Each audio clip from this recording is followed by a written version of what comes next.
Dear listeners, آج اس novel کا بھی لاسٹ ایپیسوڈ آپ سننے جا رہے ہیں۔ اس ایپیسوڈ کو سننے کے بعد کمنٹ میں ضرور بتائیے گا کہ آپ کو یہ ناول کیسا لگا، اور اگر آپ لوگوں کے پاس کوئی سجیشنز ہو اچھے ناولز کی تو وہ بھی میرے ساتھ ضرور شیئر کیجیے گا، اور میں دیکھوں گا کہ کس ناول کو اپلوڈ کرنا چاہیے۔ چلیں شروع کرتے ہیں اس لاسٹ ایپیسوڈ کو۔ ان کی گاڑی جب روڈ سے اتر کر ایک کچے، خستہ اور پرانی سڑک پر آئی تو آس پاس کا ماحول بھی تبدیل ہوا تھا۔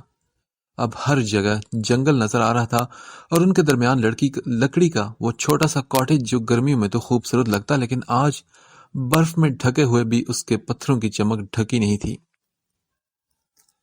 یہ جگہ شہر سے بہت دور تھی، اور جہانگیر یہاں دنیا سے بچ کر صرف سکون ڈھونڈنے آتا تھا۔ کسی کو بھی اس جگہ کا علم نہیں تھا۔ گاڑی شیڈ میں کھڑی کی اس نے اور باہر نکل کر بلب کا سوئچ آن کیا۔ روشنی مدھم تھی لیکن آرام سے کاٹیج کے اندر کے دروازے تک کسی چیز سے ٹکرائے بغیر پہنچا جا سکتا تھا۔ فضا اپنی گود میں رکھے ہاتھوں کو گھو رہی تھی۔ کیا یہ گھر تھا ان کا، ایک ویرانے میں جہاں آس پاس نہ بندہ تھا نہ بندے کی ذات؟ گاڑی کا دروازہ کھلا تو وہ بری طرح چونک اٹھی۔ جہانگیر طنزیہ مسکراہٹ منہ پر سجائے اسے ہی دیکھ رہا تھا۔ ملکہ عالیہ، خادم کی گزارش ہے کہ آپ نیچے تشریف لے آئیں۔ فضا کو اس کے جملے نے تب تو بہت چڑھائی، لیکن بس سلگتی نگاہیں اس پر گاڑ کر وہ پاؤں باہر رکھنے کو ہی تھی کہ چستی سے اس کی ٹانگوں اور کمر سے پکڑ کر اس نے اسے اٹھا لیا۔ فضا کے منہ سے ایک چیخ برآمد ہوئی اور ساتھ ہی جہانگیر کا بلند قہقہہ بھی نکلا تھا۔ وہ سرشار سی مسکراہٹ چہرے پر لیے اسے دیکھ رہا تھا، جو اس کی حرکت پر اور زیادہ غصے میں کھول رہی تھی۔ اس کے ہونٹ ایسے بیچے جا رہے تھے کہ اس کو ان پر ترس آیا۔ یہ آپ کیا کر رہے ہیں؟ چھوڑیں مجھے۔ دونوں بازو اس کی گردن کے گرد گرفت باندھ چکے تھے، اور وہ اس کی گرم سانسیں اپنے چہرے پر بھی محسوس کر سکتی تھی۔ اس دیس کی ایک روایت ہے کہ بیوی کو گھر کی دہلیز اسی طرح پار کراتے ہیں۔ اس کا لہجہ بہکا بہکا اور بوجھل سا ہونے لگا۔ بات وہ اس سے کر رہا تھا اور آنکھیں اس کے ہونٹوں پر جمی تھی۔ وہ کیا بولتی؟ بس وہ نگاہیں چرائے اپنے آپ سے لڑ رہی تھی۔ اس کے سارے احساس جیسے اس بندے کے لیے وقف ہو چکے تھے۔ رات کی تاریکی میں صرف سرد ہواؤں کا بسیرا تھا ان کے ارد گرد۔ دروازے کو پاؤں سے ٹھوکر مار کر اندر قدم رکھتے ہی اپنے پیچھے اس نے لاک لگایا تھا۔ جیسے ہی اس نے فضا پر گرفت ڈھیلی کی تھی، وہ فوراً اس سے دور ہوئی۔ بازو کو اپنے گرد لپیٹ کر آس پاس کی چیزوں کا جائزہ لیا۔ یہ کیسی جگہ تھی؟ کچن بھی اوپن تھا اور درمیان میں صوفے اور ان کے سامنے ایک ٹی وی۔ دیواروں پر ہر پہاڑی جانور کے سینگ لگے تھے۔ نیچے فرش لکڑی اور پتھر کا تھا۔ خاکی، سرمئی اور بھورا رنگ ہر چیز پر حاوی تھا۔ اوپر سیڑھیاں جا رہی تھی لیکن اوپری منزل نہیں تھی گھر کی۔ کیا آپ یہاں پر رہتے ہیں؟ فضا کے حلق سے بمشکل آواز نکلی تھی۔ جہانگیر جو ہیٹنگ سسٹم چلانے میں مصروف تھا اس کو ادھر سے ہی جواب دینے لگا اور کہا، no, this is just a gateway place. کمرہ اوپر ہے، اگر آپ آرام کرنا چاہتی ہو تو۔ شیڈ کی طرف اشارہ کرتے ہوئے اسے اطلاع کر گیا تھا، اور وہ چھوٹے چھوٹے قدم اٹھاتی سیڑھیاں عبور کر گئی۔ کمرہ بالکل اس کی طرح تھا۔ سجاوٹ میں ایسی کوئی چیز نہیں تھی جو تھوڑا سا بھی ذاتی احساس دے۔ بڑا سا بیڈ، اسٹڈی ٹیبل اور آتش دان جس کے سامنے ایک کافی پھیلا ہوا قالین تھا۔ شیلف پر کتابیں ترتیب سے لگی تھی، اور جتنی موٹی وہ تھی صاف پتہ چل رہا تھا کہ وکیل صاحب کی لا والی لائبریری والی کتابیں ہیں۔ یادوں کا دریا یونیورسٹی کے آخری دنوں کی طرف بہتا چلا گیا کہ کیسے کھڑے ہو کر آنکھوں میں آنکھیں ڈال کر مخاطب کرتے تھے وہ اسے، جانتے بوجھتے کہ ان کے رشتے کی نوعیت کیا ہے۔ اس کی زندگی کے سارے رنگ مان کر دیے تھے اس شخص نے، لیکن ڈھیٹ پن کی حد تھی کہ وہ پھر بھی ان کی پناہوں میں تھی۔ باتھ روم میں شیشے کی دیوار کے پاس ایک شاور تھا اور دیوار پر پھر پتھر۔ فریش ہو کر وہ باہر نکل آئی تو بدن تھکن سے چور چور ہو رہا تھا۔ ابھی وہ بیڈ پر بیٹھی ہی تھی کہ اسے نیند محسوس ہوئی، اور جلد ہی وہ نیند کے عالم میں چلی گئی، ایک میٹھی اور سکون بخش نیند میں۔ آگ میں دہکتے کوئلے اور چنگاریوں کی آواز کے سوا کچھ سنائی نہیں دے رہا تھا کمرے کے احاطوں میں۔ دروازہ بند تھا اور آگ جلانے کے 1 گھنٹے بعد جا کر جگہ سونے کے قابل بنی تھی۔ یہاں پر وہ جب بھی آتا موسم کبھی اتنا خراب نہیں ہوتا۔ کیٹ تو باقاعدہ موسمی تجربہ رکھنے والوں کو سن کر اس کا ٹرپ پلان کرتی تھی، لیکن پوری زندگی قانون کی خدمت کرنے نے اس سے خود مختار بنا دیا تھا۔ کسی بھی ایمرجنسی کو وہ ہینڈل کر سکتا تھا، اور وہ 21 سال کی عمر سے ہی اکیلا رہ رہا تھا۔ جب ماں کے راج دلالے اٹھ کر صبح پراٹھوں سے انصاف کرے ہوتے، وہ 3 نوکریاں کر کے یونیورسٹی کے خرچے اٹھا رہا ہوتا تھا۔ وہ آج تک بھی ماں باپ کا قرض نہیں چکا سکتا تھا، جو او لیولز تک اس کی پڑھائی انہوں نے اپنے ذمے لے رکھی تھی۔ وہ جتنا ان کو نوازتا کم تھا۔ اپنے سے تھوڑا دور اسے آہٹ کی آواز آئی تو مڑ کر دیکھا۔ فضا جاگ چکی تھی اور اپنی نیند میں ڈوبی آنکھیں کمرے کے چاروں اور گھما رہی تھی۔ سردی سے ہونٹوں کی کپکپاہٹ اور جسم کا کانپنا واضح نظر آ رہا تھا۔ بالآخر نظر اس پر آ کر ٹکی اور 2 سیکنڈ کا وہ تصادم کافی تھا۔ چھوٹے چھوٹے قدم اٹھاتی وہ استک آئی اور نیچے رگ پر ٹانگ کے نیچے ٹانگ رکھ کر آرام سے ہاتھ سیکنے لگی۔ اسے پھر سے شدت سے احساس ہوا تھا اس کی خوبصورتی کا۔ منہ ابھی بھی تھوڑا سا سوجا ہوا تھا اور صاف پتہ چل رہا تھا کہ ابھی بھی وہ نیند میں ہے، لیکن آگ کی روشنی نے اس کو ایسے رنگوں میں نہلا دیا تھا کہ اس کی رنگت مزید دمکنے لگی تھی۔ تمہاری تھکاوٹ دور ہوئی؟ جہانگیر کے سوال پر فضا نے انکار میں سر ہلایا اور پھر اپنے پاؤں آگے کیے۔ خون کی گردش بہتر کرنے لگی۔ جہانگیر نے جب اس کے ہاتھوں کو چھوا تھا تو جیسے برف تھے۔ صحیح طریقے سے رگڑنے کے بعد کچھ گرم ہوئے تھے، لیکن پاؤں ویسے کے ویسے تھے۔ وہ ہر جگہ دیکھ رہی تھی سوائے جہانگیر کو۔ اس کی ضرورت نہیں، ابھی خود ٹھیک ہو جائیں گے۔ فضا نے اپنے ہاتھ کھینچنے چاہے، لیکن وہ تو کچھ اور ہی سوچ کے بیٹھا تھا۔ اسی ہاتھ سے اس کو اپنے بہت قریب کر لیا اس نے۔ خود کیسے ٹھیک ہوں گے؟ صبح تک تم بیمار پڑی ہوگی۔ اس کی برہم نگاہیں نظر انداز کرتے اس کی ہتھیلیوں کو کھلی ہوئی شرٹ کے اندر لے کر اپنے سینے پر اس نے دبائی۔ ہاں، تو جیسے آپ کو بہت پرواہ ہے نا مجھے، میری چھوڑیں مجھے، میں کسی بھی طرح سے آپ کی ہوس کی تسکین نہیں بنوں گی اب۔ جتنا زور وہ لگا سکتی تھی اس نے لگایا، لیکن اگلا بندہ اس جیسی 3 ہوتی تو وہ 1 بنتا۔ ہاں تو میں کیا کروں؟ ہوس کا پجاری جو ہوں، اس لیے کہیں اور منہ مارنے کے بجائے اپنی بیوی سے سکون حاصل کرتا ہوں۔ اور تم صحیح کہہ رہی ہو، جہنمی بھی ہوں میں۔ جہانگیر کا لہجہ طنزیہ ضرور تھا، لیکن آنکھوں سے چھلکتا اشتعال صاف بتا رہا تھا کہ اس کی باتوں نے تلخ انگارے اچھالے تھے۔ I'm sorry، میرا مطلب وہ نہیں تھا۔ اچھا، تو پھر ذرا تفصیل سے بتانا کہ کیا مطلب تھا تمہارا؟ وہ بھی اس الزام تراشی کو ایک دفعہ ہی دفن کرنا چاہتا تھا۔ وہ اس سے نگاہیں نہیں ملا پا رہی تھی اور اپنے سے دور وہ اسے جانے بھی نہیں دے رہا تھا۔ اس کی خاموشی پر وہ پھر غصے سے بولا، اب بولو بھی، کیا مطلب تھا تمہارا؟ فضا جو آتش دان میں مچھی ہلچل کو غور سے دیکھ رہی تھی۔ آگ بھڑکنے میں کتنی دیر لگتی تھی؟ جنگل میں آگ لگنا اس کی سب سے بڑی مثال تھا، لیکن اگر بدگمانیوں کی چنگاری کو پھیلنے سے پہلے ہی پانی میں ڈبو دیا جائے تو کتنی زندگی میں امن اور سکون آ سکتا ہے۔ یہ سوال آپ پتہ نہیں کس حق سے پوچھ رہے ہیں، ایک شوہر کے تخت پر بیٹھ کر؟ لیکن یہ وہی بندہ ہے جو ایک بیوی کے ہوتے ہوئے بھی مجھے اب زیب نہیں دیتا کہ میں ایسا کچھ بولوں۔ آپ بہتر جانتے ہیں اپنی کرتوتوں کو۔ ایک آگ اب اس بفری ہوئی شیرنی کی آنکھوں میں بھی لگی تھی۔ مجھے ہر چیز تمہیں ایک سٹیپ بائی سٹیپ پروسیجر کے تحت سمجھانی کیوں پڑتی ہے؟ ہماری عمروں میں ایک فرق ہے جو 4-5 سال نہیں، پورے 11 سال کا ہے۔ ہائی اسکول سے نکلی ایک بچی کو بیوی بنا کر لے آتا جب میرے پاس سانس لینے تک کا ٹائم نہیں تھا۔ اپنے سر ایک ٹین ایجر کی ذمہ داری اٹھاتا تاکہ تم مجھ سے نفرت کرتی اور مجھے تم عذاب معلوم ہوتی۔ یہ کسی طرح بھی صحیح تو نہیں تھا نا؟ فضا کو ایسے لگا جیسے وہ ابھی بھی ایک چھوٹی سی بچی ہو اور ہر بات کوئی بڑا ہی اس کو سمجھا رہا ہو اور اس کی حمایت میں کوئی بولنے کو تیار نہ ہو۔ آپ اپنے ہر فیصلے اور عمل کا جواز دیتے ہیں، لیکن کیا جو آپ نے میرے ساتھ پچھلے 6 مہینوں میں کیا وہ جائز تھا؟ وہ اتنی شکستہ حال لگ رہی تھی کہ جہانگیر کو اپنا آپ دھنستا محسوس ہوا۔ کتنی ٹوٹی ہوئی آواز تھی اس کی۔ ہاتھ انتہائی نرمی سے اس کے گال پر رکھا اور کہا، بالکل نہیں، لیکن میں مجبور تھا فضا۔ تم مجھے اپنے ہاتھوں سے پھسلتی نظر آ رہی تھی اور اس بات کا تصور بھی میرے لیے حرام تھا، اور میں ہر حد پار کرنے کو تیار ہوں۔ میں نے کی بھی، جس کی وجہ سے تم آج یہاں میرے اتنے قریب ہو۔ اس کا لہجہ بات کے اختتام تک دھیمی سرگوشی بن چکا تھا۔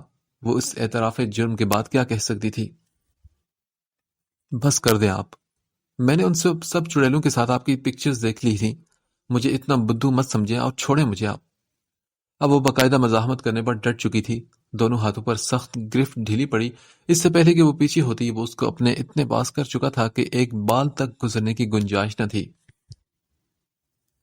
اتنا حسد محسوس نہ کرو. بیوی اور باقی عورتوں میں فرق ہوتا ہے. اب جہانگیر کی آنکھوں میں ایک نرم سا تاثر اور لہجے میں چھپی مسکراہٹ تھی. آپ کی تو سوچ ہی گھٹیا ہے. اب میری جان چھوڑے اور ان میں سے کسی کو بیوی بنا لے. مجھے ویسے بھی آپ کے ساتھ رہنے کا کوئی شوق نہیں. اس کے سینے پر 2-4 مکے مارتی وہ پھر سے اس کی باہوں سے باہر نکلنے کی بھرپور کوشش کر رہی تھی. سٹاپ اٹ فضا. جیسا تم سوچ رہی ہو ویسا کچھ بھی نہیں. اچھا ریلی؟ تو آپ اٹھائیں قسم. اٹھا سکتے ہیں قسم کہ کوئی تعلق نہیں تھا آپ کا ان لڑکیوں سے. جب اس کی گہری سبز آنکھوں میں جھلکتی روشنی دیکھی تو وہ جھوٹ بول کر اسے بہلانے کا آپشن استعمال کرنے کا سوچ بھی نہیں سکتا تھا.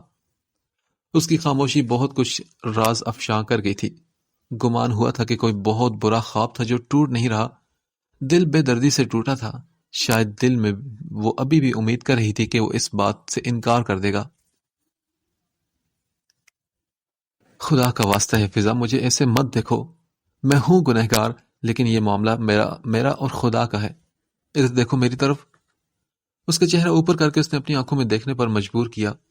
وہ کانچ کی طرح چمک رہی تھی اور دنیا بھر کی مظلومیت ان میں سمائی تھی. پتہ ہے میں ہر روز اپنے آپ سے جنگ کرتا تھا کیونکہ میں اپنے آپ کو تمہارے لائق نہیں سمجھتا تھا. بس ایک تصویر تک محدود رکھ لیا تھا میں نے اپنی ذات کو، مگر اس پر بڑی شرمندہ تھا. فضا کی شکل سے صاف معلوم ہو رہا تھا کہ اس کے لیے یہ انکشافات نئے تھے. جہانگیر نے بے ساختہ اسے اپنے سینے سے لگایا. آتش دان میں آگ بھڑک رہی تھی لیکن ان کے سینوں میں لگی آگ شانت ہو چکی تھی. اب ہونٹ آ کر اس کے کانوں کے پاس ٹھہرے اور پھر ایک داستان سناتا چلا گیا تھا وہ.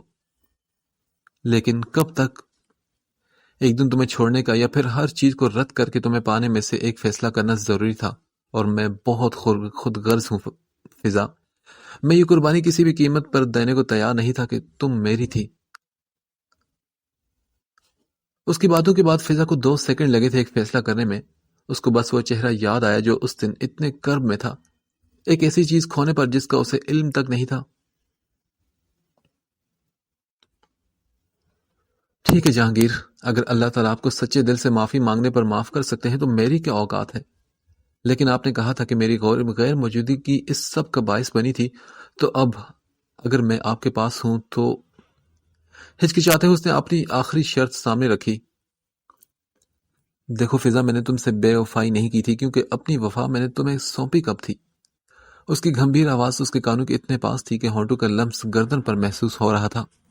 تو کیا اب آپ اپنی وفا سونپ رہے ہیں مجھے؟ سوال آر یا پار تھا اور جواب بھی ہاں میں تھا. اس کا جسم ایک دم سے ہی کانپنے کی زد میں آیا تھا. اس کے آنسو رواں ہوئے تھے تو رکنے کا نام ہی نہیں لے رہے تھے. جہانگیر نے بہت مشکل سے اسے سنبھالا اور اس بار فضا کے منہ سے کوئی اعتراض منظر عام پر نہیں آیا تھا. باہر کا سناٹا اندر کی خوشگوار فضا کے مقابلے میں مان پڑ رہا تھا.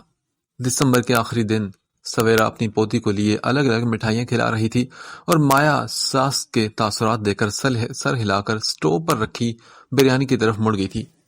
ان کے ساتھ وقار اور حیدر بھی آئے تھے. اس دفعہ فضا کی خوشی کے لیے سب ایک آخری کوشش کرنا چاہتے تھے. مومنہ چاہتے ہوئے بھی نہیں آ پائی تھی کیونکہ اس کی جاب کا مسئلہ تھا. آپ کیوں بچی کا پیٹ خراب کرنے پر بضد ہیں؟ سوال ابھی منہ سے نکلا ہی تھا کہ سویرا منہ بسورتی ایک اور فارم کے بتیسے کی طرف بڑھی. لندن کے حلوائی کبھی بھی دیسی مٹھائی کا وہ ذائقہ پردیس میں بیٹھے نہیں لا سکتے. میں ترس گئی تھی اتنی اچھی مٹھائی کو، اور بچی کا چاکلیٹ سے تو پیٹ خراب نہیں ہوتا. دادی کس بات پر ان کی پوتی کی آنکھوں میں چمک سی آ گئی، وہ بھی صرف چاکلیٹ کے ذکر پر. مٹھائی کہیں بھاگی جا رہی ہے کیا؟ حوصلہ کریں. اور جہانگیر و فضا کہاں ہیں؟ سویرا کا چہرہ ایک دم سے زرد ہوا تھا.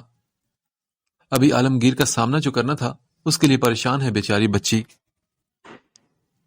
اف تمہارا بھائی. بابا بریانی بن چکی ہے، آ جائیں، ٹھنڈی ہوگی تو پھر کوئی فائدہ نہیں کھانے کا. یہ دیکھ کر کہ ایک زبردست نوک جھونک کا آغاز ہونے والا ہے، ساس سسر کو لڑنے سے بچانے کے لیے وہ ڈنر کا کہہ کر حیدر کو آواز دینے لگی.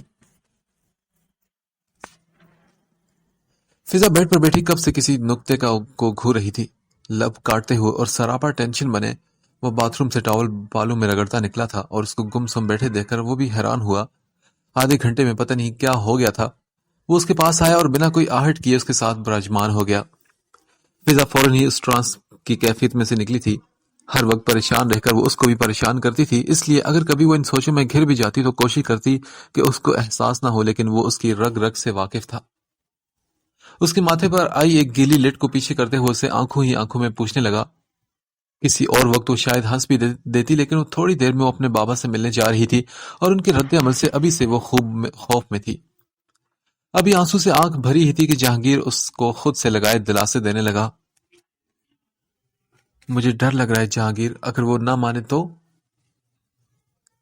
پھر وہاں دوبارہ جانے کا تصور میں تمہارے دل و دماغ سے ہمیشہ کے لیے نکال دوں گا فضا. یہ وہ کہنا چاہتا تھا اور اس پر عمل تو کرنا ہی تھا، لیکن فضا کو یہ معلومات دینا غیر ضروری تھا.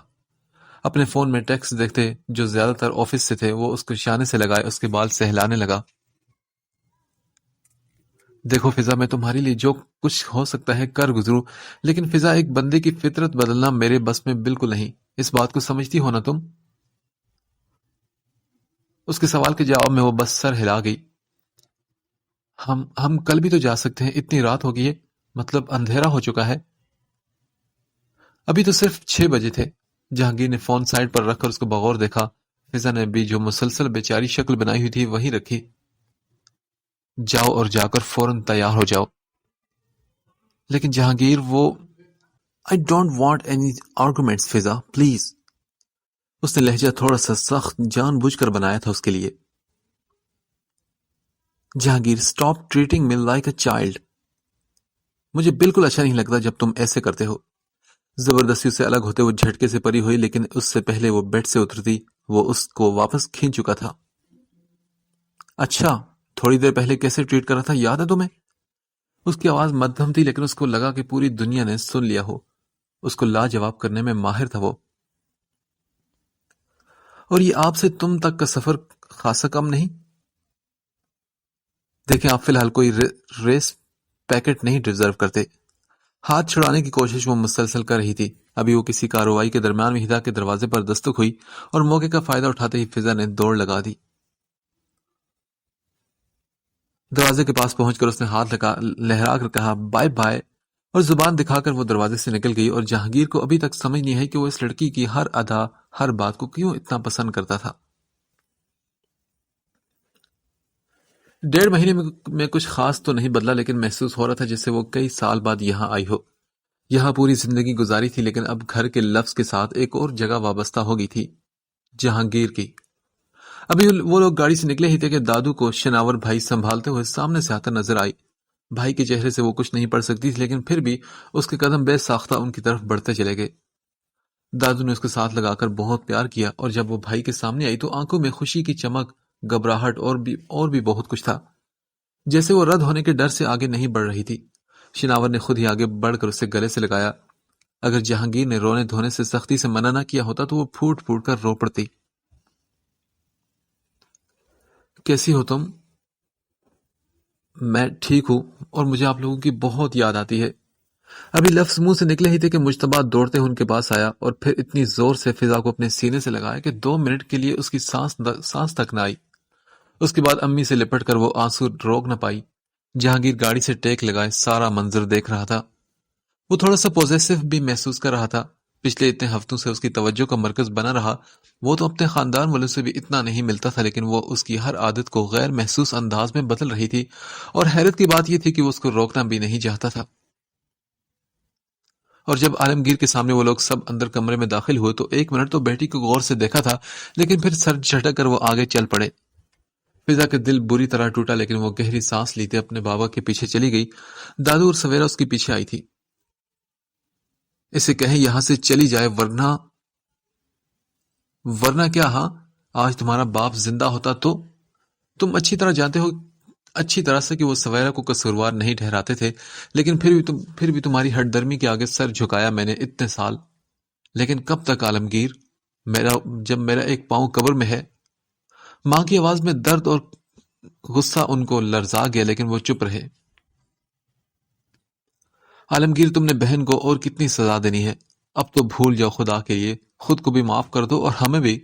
تمہیں خدا کا واسطہ ہے بیٹا، ان بچوں کو اپنی نئی زندگی کی شروعات نفرتوں کے درمیان مت کرنے دو۔ سویرا نے بھی سامنے آ کر ہاتھ جوڑ دیے تھے۔ فضا بھی باپ کے آگے آنسو لیے التجا کر رہی تھی۔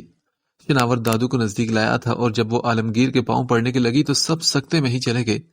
عالمگیر خود بھی، امی یہ کیا کر رہی ہے، آپ ہوش کریں۔ انہیں شانو سے تھام کر ان کے ہاتھ چومنے لگا وہ۔ کسیا بیگم کے گالوں پر آنسو آئے تھے۔ وہ آج واقعی بہت زیادہ ضعیف لگ رہی تھی، بہت کمزور۔ جب اولاد لڑتی ہے تو تکلیف ماں کو ہوتی ہے۔ اپنے بچوں کا ہر اچھا برا کیا، اس کا اثر سب سے زیادہ ماں لیتی ہے۔ صالحہ کی غلطی پر میں نے خون کے آنسو روئی تھی، لیکن نادم ہے وہ لوگ۔ تمہارا ہر جگہ ساتھ دیا ہے عالمگیر، اپنی اتنی پیاری بچی سے ہر رشتہ ناتا توڑے رکھا۔ آج تو میری منت سماجت مان لو۔ ان کے بندے ہاتھ دے کر فضا بھی رونے لگ گئی تھی۔ بابا، میں جہانگیر، ہم دونوں، مجھے نہیں پتا تھا کہ وہ کون ہے، خدا گواہ ہے مجھے سب کچھ انہوں نے پہلی بار۔ باپ کے لفظ سامنے، وہ لفظ منہ سے نکل نہیں رہے تھے، اس کی سانس اٹک رہی تھی۔ میں نے آپ کی بیٹی کی معصومیت، اچھی تربیت اور اچھائی کا بری طرح فائدہ اٹھایا۔ آپ کے اور خالہ کے گناہوں کی سزا اس لڑکی کو، میری ماں اور نانی کو بھگتنی پڑی۔ یہ اس سے پہلے کچھ نہیں جانتی تھی اور میرے ساتھ جانے کی وجہ میری محبت قطعی نہیں تھی۔ آپ کی بیٹی آج بھی صرف اپنے سے جڑے رشتوں کا خیال کر رہی ہے۔ آپ کو کہیں سے بھی شکست نہیں ملی، لیکن مات آپ کافی عرصے سے ہر بندے کو دے رہے ماموں۔ جہانگیر نے باواز بلند اپنے سسر کو ہر وہ بات بتا دی جس کے وہ قصوروار تھے۔ جہانگیر، بیہیو یور سیلف، وہ ماموں ہے تمہارے۔ سویرا نے ان سے غصے سے کہا، نہیں سویرا، اسے مت روکو، کیونکہ تمہارا بیٹا ٹھیک کہہ رہا ہے۔ عالمگیر کی زبان سے نکلے الفاظ سب لوگوں کے دل تھم سے گئے تھے۔ میں نے نا انصافی کی ہے تم سب کے ساتھ، اور اس کی سزا میری بیٹی کو ملی۔ سویرا، تم مجھے معاف کر دو۔ اب ہاتھ جوڑنے کی باری ان کی تھی، لیکن سویرا بھائی کے گلے لگ گئی اور فضا تڑپ کر باپ کی آغوش میں سمائی تھی۔ ویسی شفقت اس کو بھولے سے بھی کہیں اور نہیں ملتی تھی۔ اس نے اپنے ڈیڈی کو بہت مس کیا تھا، اور سب لوگوں کو اتنا خوش دے کر فضا کا دل سکون میں آ گیا، اور وہ جہانگیر کی طرف دیکھ کر مسکرائی تھی اور آواز کے بغیر اسے اشارے سے کہا تھا، تھینک یو جہانگیر۔ اس کے روم کی گلابی، سفید اور سنہری رنگوں کی اسکیم دیکھ کر اسے بچوں کے کمروں کی یاد آئی۔ بیڈ پر عجیب قسم کے سرہانے پڑے تھے۔ وہ وہاں بیٹھ کر پورے کمرے میں نظر دوڑا رہا تھا، لیکن سائڈ ٹیبل کے لیمپ کے نیچے پڑی فائلز کو دیکھ کر دھیان بھولے سے بھی کہیں اور نہیں جا رہا تھا۔ اس نے رپورٹس کھول کر دیکھی تو سامنے ایک الٹرا ساؤنڈ تھا۔ اس سے پہلے کہ وہ کچھ اور دیکھتا، دروازہ کھلا اور ہنستی ہوئی فضا اندر داخل ہوئی، لیکن اس کو ایسے کسی شوق میں بیٹھے دیکھ کر وہ حیران ہوئی۔ اس کے ہاتھوں میں وہ رپورٹس دیکھ کر وہ پریشان ہو چکی تھی۔ یا خدایا، اب کیا کروں؟ فضا نے سر پر ہاتھ باندھ لیے تھے۔ میں یہاں لکھی ڈیٹس پڑھ رہا تھا، کاش کہ اگر میں اس وقت۔ جہانگیر کی بات منہ میں تھی کہ فضا جا کر اس کے سامنے بیٹھ گئی اور فائل ہاتھوں میں لے کر سینے سے لگائی۔ اس کے ہونے کا احساس اور کوئی چیز نہیں دلا سکتی جہانگیر۔ میرے پاس کوئی نشانی نہیں سوائے اس کے۔ اگر مجھے پتا ہوتا تو میں پتہ نہیں اس کے لیے کیا کیا نہ کرتی۔ بہت پیار کرتی۔ اس کے گالوں پر گرتا ہر آنسو جہانگیر کے لیے کسی قیامت سے کم نہ تھا۔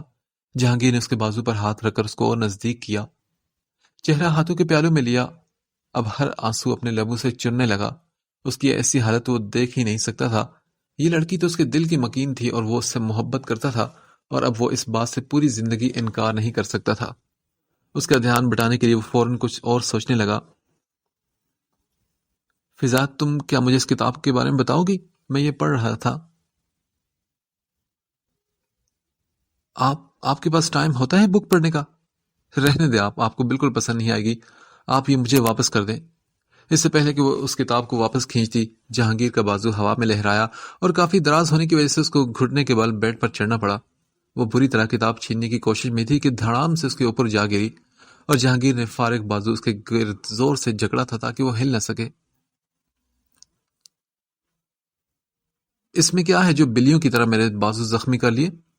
کانوں کے اندر اس کی گرم سانسیں اسے پورا کو پورا لرزا گئی تھی۔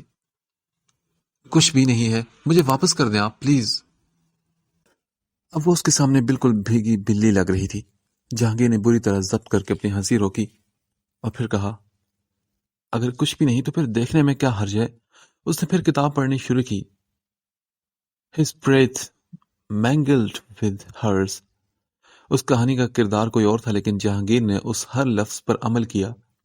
فضا کا چہرہ حد درجے تک لال ہو چکا تھا۔ His lips trailed up to her neck۔ فضا کے جب دہکتے لب اپنی گردن کی سب سے حساس جگہ پر محسوس ہوئے تو وہ اپنا چہرہ مزید چھپا گئی۔ They had been apart for so long, but now۔ وہ کب سے ایک دوسرے سے دور تھے، لیکن جب ملن ہوا تو she felt as if in that moment he owned her۔ They were one۔